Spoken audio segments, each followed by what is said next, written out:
پہلے زمانے کے اندر جو مرد اور گھوڑے ہوتے تھے وہ میدان جنگ کی شان سمجھے جاتے تھے.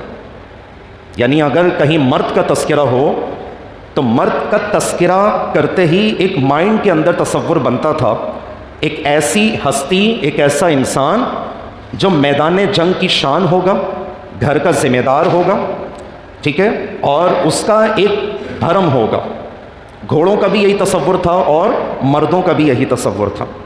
لیکن جیسے جیسے دور آگے بڑھتا چلا گیا تو کیا ہوا، اب یہ میدان جنگ میں بننے والی شان یعنی کہ مرد اور گھوڑے اب آپ کو زیادہ تر معاشرے میں ناچتے اور گاتے ہوئے نظر آئیں گے.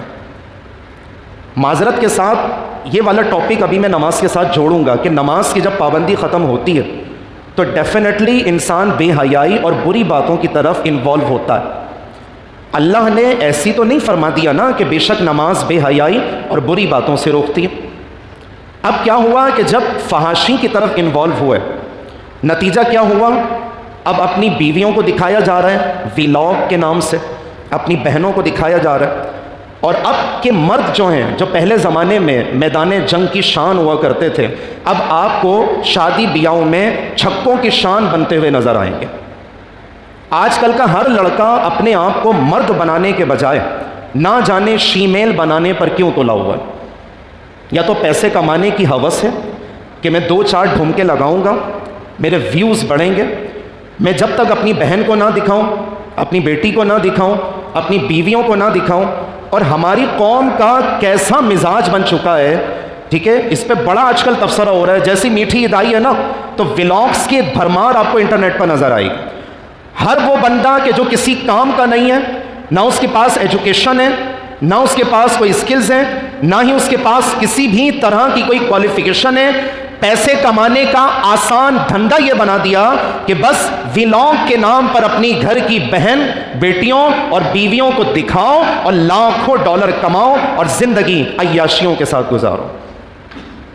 میں تو حکومت پاکستان سے یہ ریکویسٹ کرنا چاہوں گا کہ جہاں پر آپ بچوں کو پولیو کے قطرے پلاتے ہیں وہاں پر ہمارے پاکستانیوں کو غیرت کے نام پر 2-4 قطرے پلا دیا کریں.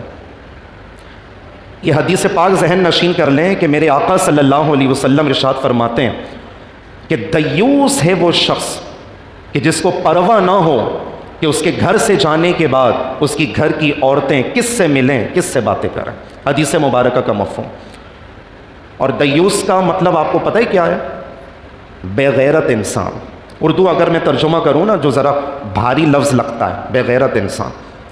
اب میرے آقا جس کو دیوس پکار رہے ہیں، جس کو بے غیرت انسان پکار رہے ہیں، مجھے بتائیں اس طریقے سے اگر آپ نے گھر کی عورتوں کو دکھا دکھا کر یا خود شیمیل بن کے یا چھکا بن کے، آنے والی جو نیو جنریشن ہے نا وہ آپ کو زیادہ تر چھکا فارم میں ہی نظر آئی.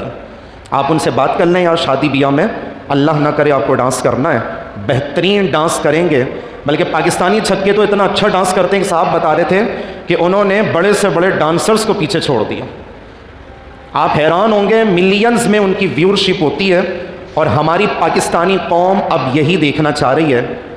میں نے سوچا کیوں ہو رہی ہے، مطلب فحاشی اور یعنی اتنی کیوں عام ہوتی جا رہی ہے کہ ہر شخص، ایک تو ہمارے یہاں جو ٹیلنٹ تھا یا تو وہ خودکشی کر رہا ہے یا تو مینار پاکستان سے کود کر کے اپنی جان دے رہا ہے، یا جتنے پڑھے لکھے بہترین قسم کے ڈاکٹرز، انجینئرز، بہترین آئیڈیاز دینے والے جو لوگ تھے وہ سب پاکستان کو لیفٹ کر کے جا رہے ہیں.